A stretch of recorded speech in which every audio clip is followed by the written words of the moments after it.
Joining me now for more, he's from a state directly impacted by the ongoing border crisis, candidate for Texas Attorney General as well, and current Texas Land Commissioner George P. Bush.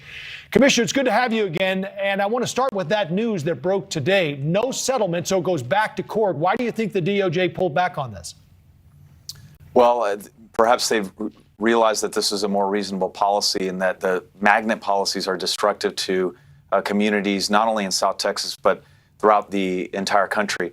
It was just reported last week that there are over 100,000 overdose deaths in our country, namely young Americans having fentanyl-laced drugs that they're misplacing and utilizing in a very dangerous way. And it's all being transited across our southern border, mostly cooked in labs in China and also the Mexican drug cartels. And so whether it's remain in Mexico policy and implementing that or pulling back on the settlement offers, maybe this administration's finally waking up to the fact that American families are being impacted by these dangerous policies. Is it possible that maybe they didn't want to settle for as much as the litigants wanted? And I guess in exchange, isn't there the possibility that if this does continue in court, that maybe the award is even bigger than the number we've heard?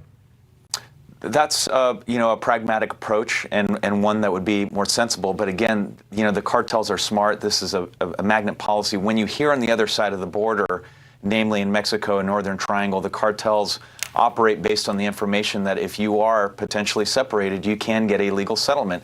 Meanwhile, military veterans and Border Patrol officials' severance payments or death benefits would be less than the proposed settlement figure. And so I think it rubs a lot of Americans the wrong way. Yeah, let's move to the next issue, and we'll bring our viewers in on this because I'm sure you're well aware of it, the apparent battle between your state there, Texas, and the Biden administration at the border. While the White House says they're focused on the root cause of immigration, the number of migrants crossing the border has skyrocketed over the past year. And the governor there in Texas now says the White House has failed to prevent migrants from entering the country illegally and has now taken matters into his own hands. So he launched Operation Lone Star back in March, which utilizes the Texas Department of Public Safety and the Texas National Guard as well in a number of ways to fight smuggling of drugs and people into Texas. So number one, is this the new reality, Commissioner, where Texas, a major border state, has to take it upon itself to deal with this?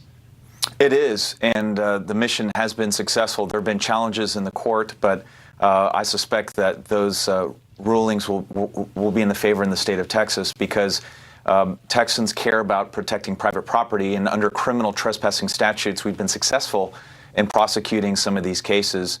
Since the federal government is essentially working toward a catch and release program, this allows us to apprehend, detain, understand the folks and the risk profile of the folks that are coming across, and then to be able to jail them. So it's a catch and jail policy rather than catch and release. And as AG, I would have deployed substantially more resources to back the governor's initiative, who has deployed every available DPS resource to help our honorable Border Patrol officials that are doing whatever they possibly can to confront this crisis. Civil rights groups are asking the DOJ to investigate Operation Lone Star. I'm wondering, you're running for Attorney General. What's your defense on that? So my defense is that this is a clear-cut criminal trespassing statute program, at least in terms of arresting folks. And I personally had a chance to visit with county sheriffs and DAs and county attorneys on my 4-day-long border trip from El Paso to McAllen just last week. Right. And a lot of them are looking for more support from the current AG, who apparently is sleeping on the job, to deploy more attorneys to help process these claims, because we can't indefinitely hold criminal defendants in perpetuity. So we need to be able to process these claims, prosecute them more rapidly, and hold detainees for at least a year. That way, that sends more of a deterrent factor to the coyotes and smugglers that are transiting people across our border. What else did you learn on this tour? What did you see that maybe surprised you or that you thought needed to be addressed now?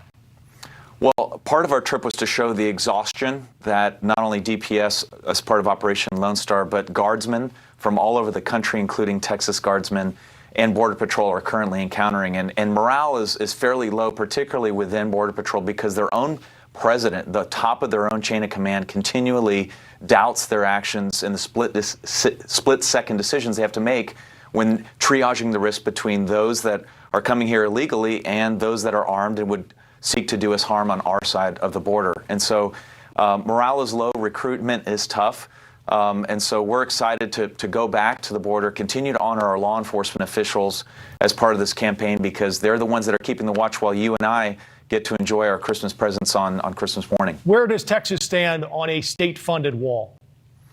So I'm excited to announce, you'll be one of the first to know on your show, that we will begin constructing a permanent wall in the state of Texas shortly. We'll be breaking ground in a matter of days. As part of my first act of office when the Biden administration came into play was to dedicate all available state acreage, which is one of the largest line items in constructing permanent wall. As part of Operation Lone Star, we've put up chain link fences and wiring, concertina wiring, which helps to deflect a lot of the surge that we're seeing. But permanent wall is a much more lasting solution. So we believe in the coming days we'll make an announcement in Starr County, which is in the Rio Grande Valley, where roughly 40% of all illegal immigrant apprehensions in our country occur. All right, well, we'll look for more on that statement soon. Thank you for letting us know early. George P. Bush, candidate, again, for Texas Attorney General and the current Texas Land Commissioner. Thanks for the time. Good to be with you.